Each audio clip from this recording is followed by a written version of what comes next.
Welcome সবাইকে আজকের ক্লাসে। আমরা আজকে ওয়াটার ব্লক শিখবো। ব্যস্ততার কারণে কিছুদিন ক্লাস দিতে পারিনি। এখন থেকে আবার রেগুলার ক্লাস আমরা পাবো। আসেন দেখে নিই ওয়াটার ব্লকটা কি। ওয়াটার ব্লক এটা ফিনান্সিয়াল চার্টের একটি স্পেসিফিক প্রাইস জোন, যেখানে বড় ইনস্টিটিউশনাল ট্রেডার্স যেমন ব্যাংক বা হেডজ ফান্ড বাই অথবা সেল অর্ডার প্লেস করে। সো ওই যে জায়গাটা, ওই জায়গাটাই হলো আপনার ওয়াটার ব্লক। ওকে, এখানে দুই তিনটা জিনিস একটু মাথায় রাখবেন। এখানে কিন্তু বলা হয়েছে যে এইরকম একটা জায়গা স্পেসিফিক প্রাইস জোন, যেখানে বড় কোনো ইনস্টিটিউশনাল ট্রেডার অথবা হেডজ ফান্ড অথবা ব্যাংক তারা অর্ডার প্লেস করে, সেল অর্ডার প্লেস করে অথবা বাই অর্ডার প্লেস করে। ওকে, এখন আমরা যারা রিটেলার রিটেল ট্রেডার আছি, যারা আমরা যে 10 20 15 20 লটের যে ট্রেড গুলা নেই, সরি মানে 0.01 লট বা 1 লটের যে ট্রেড গুলো নেই, সেই ট্রেড দিয়ে আসলে এই ক্যান্ডেলের মানে কোনো অংশই আসলে এগুলাতে কোনো ইফেক্ট করে না, ধরেন সমুদ্রের মধ্যে পানি ফেলার মতো। বাট যারা ইনস্টিটিউশন আছে বা হেডজ ফান্ড আছে বা ব্যাংক আছে, তারা যখন কোনো অর্ডার প্লেস করে, সেটা মার্কেটের একটা বড় মুভমেন্ট আছে, কারণ মার্কেটের অ্যালগোরিদম ওইভাবেই তৈরি।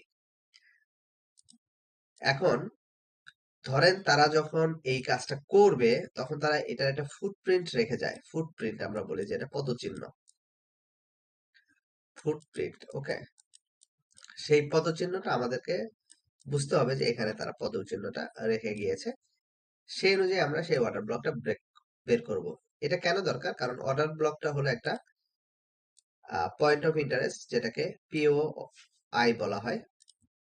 সো মার্কেটের একটা নিয়ম থাকে যে যেখানে অর্ডার ব্লক তৈরি হয়, সেখানে মার্কেট হয়তো আবার ব্যাক আসতে পারে আর কি। ওকে, সো আমরা অলরেডি এটা আমরা এখন আছি হলো ইউরো ইউএসডি একটা চার্টে, যেখানে খুব সুন্দরভাবে একটা ওয়াটার ব্লক আছে। এটা 5 মিনিটের একটা চার্ট। সো আসেন আমরা একটু দেখে নিই ওয়াটার ব্লক জিনিসটা কি। ধরেন মার্কেট এইখান থেকে এটা রেঞ্জিনের মধ্যে ছিল, এটা যদিও এগুলো মাইনর ট্রেন্ড 5 মিনিটের চার্টে, ধরে নিলাম এটা আহ, মোটামুটি ডাউন ট্রেন্ডে ছিল আর কি। কিছু সময় রেঞ্জিন ছিল, ব্রেক করেছে, আবার ট্রাই করেছে ডাউনে আসার, আপে আসার। সো এটা যদি বড় টাইম ফ্রেমে দেখা যায়, সেটা হয়তো রেঞ্জিন মার্কেট থাকবে। বাট এখানে যদি দেখি ওভারঅল, এখান থেকে যেহেতু মার্কেট এখানে নিচে আসছে, এই পর্যন্ত আসছে, সো আমরা এটা ধরে নিতে পারি একটা ট্রেন লাইন দিয়ে যে এটা একটা ডাউন ট্রেন্ড। আমাদের ট্রেন লাইন অলরেডি আছে। সো আমরা যদি এখানে এটাকে যদি ধরে নেই, এটা আমাদের একটা কিন্তু মোটামুটি একটা ডাউন ট্রেন্ড হিসেবে আমরা ধরি বা ধরতে পারি আর কি। ওকে, সো এখন এই ডাউন ট্রেন্ডে মার্কেট আসতে আসতে এইখানে প্রথমে বাই অর্ডার এসেছে একটা, এবং তারপরে কিন্তু মার্কেট কিন্তু একটা বিগ মুভ দিয়েছে, দিয়ে কিন্তু এটা ডিসপ্লেসমেন্ট তৈরি করেছে। মার্কেটের এখানে কিন্তু হিউজ গ্যাপ তৈরি হয়েছে। সো এই যে মুভটা হয়েছে, এখানে তো ধরেন আমার আপনার মতো রিটেল ট্রেডারদের মুভে বা ইনভেস্টমেন্টে কিন্তু এই মুভ হয় না।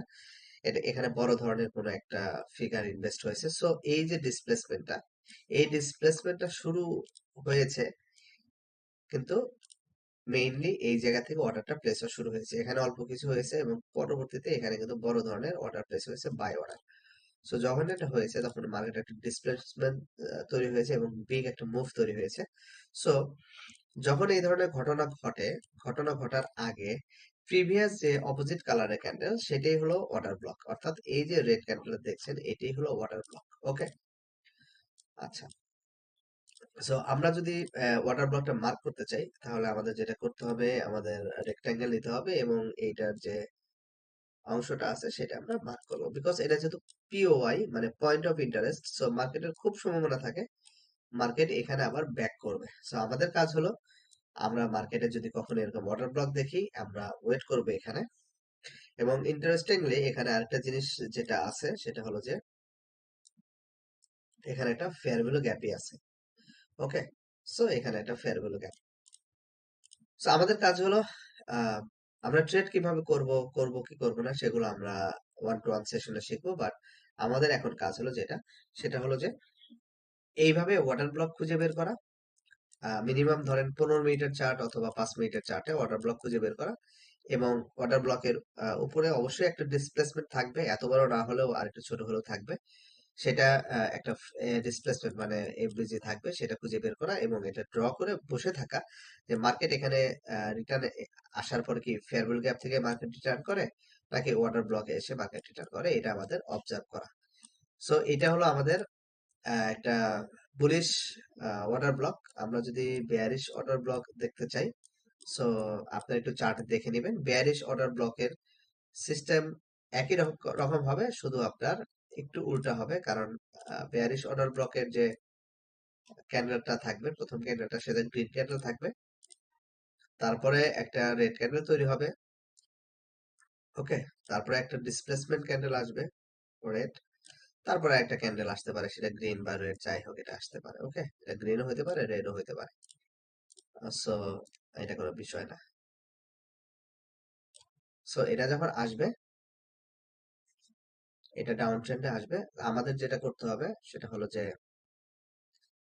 এই যে ওয়াটার ব্লকটা, এই ওয়াটার ব্লকটা আমাদের মার্ক করতে হবে এবং এখানে যে একটা ফেয়ার ভ্যালু গ্যাপ থাকবে, এই ফেয়ার ভ্যালু গ্যাপটা মার্ক করতে হবে আমাদের, এবং আমাদের এখানে ওয়েট করতে হবে যে মার্কেট এখানে রিটার্ন আসে কিনা এবং রিটার্ন আসলে কি ধরনের বিহেভ করে। সো আপনাদের নেক্সট এক উইক হলো এটা ওয়াটার ব্লক এবং ফেয়ার ভ্যালু গ্যাপ ড্র করে দেন আপনার অবজার্ভ করা যে মার্কেট এখানে যখন ফেরত আসে তখন কি ধরনের রিয়াকশন দেয়। সো সেইটা আমাকে স্ক্রিনশট দিবেন। পরবর্তীতে আমরা ফেয়ার ভ্যালু গ্যাপ এবং অর্ডার ব্লক ইউজ করে কিভাবে বাইনারি ট্রেডিং এ আমরা ট্রেড করতে পারি সেই সিম্পল যে লজিক গুলো আছে সেগুলো আমরা ব্রেকডাউন করব। আশা করি আপনারা বুঝতে পেরেছেন। যদি বুঝতে না পারেন তাহলে আমাকে ইনবক্সে জানাবেন, আমি পরবর্তীতে বিষয়টা আরো ক্লিয়ার করবো আর কি। সো ভালো থাকবেন সবাই, সবার জন্য অনেক অনেক দোয়া, সবার ট্রেডিং জার্নি অনেক ভালো হোক। Happy trading.